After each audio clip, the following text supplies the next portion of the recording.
Simon & Schuster Audio presents A Second Wind, the true story that inspired the motion picture The Intouchables by Philippe Pozzo di Borgo. Read by Edoardo Ballerini.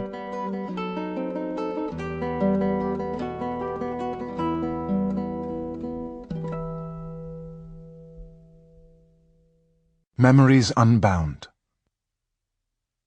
The fault line running through my bones, through my every breath, may be the day of the accident. On June 23, 1993, I became paralyzed. But then on May 3, 1996, St. Philip's Day, Beatrice died. So now I have no past. I have no claim to the future. I am just this pain that I feel at every moment. Beatrice has been stripped back in the same way, reduced to this ever-present feeling of loss. And yet there is a future, that of our two children, Laetitia and Robert Jean. Until the accident, I was someone in the world, anxious to leave my mark on events, to make things.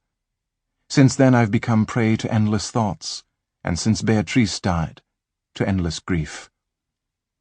Shadowy memories emerged from these ruins, vague recollections, which at first the pain of paralysis and of mourning would blur during my caffeine-fueled nights.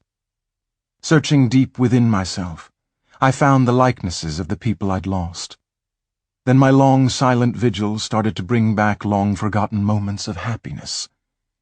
My life flowed past me in a stream of images.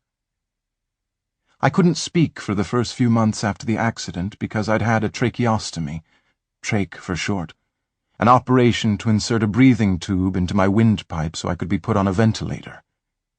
A friend installed a computer and rigged up a set of controls for me under my chin. The alphabet constantly scrolled past on the screen. Whenever I stopped the cursor, it would pick out a letter. Slowly, these would coalesce to form a word, a sentence, half a page. I loved choosing the right word, the exhausting effort required to type it, the need for precision. Every letter had its own weight, mooring what I wrote like an anchor. I loved the meticulousness of it all. And I had a comrade in arms, Jean-Dominique Bauby, the author of The Diving Bell and the Butterfly, who wrote by blinking and died when he reached the last letter. My own words strangle me when I think of anyone who has died alone, without being able to speak or bear witness. Sample complete. Ready to continue?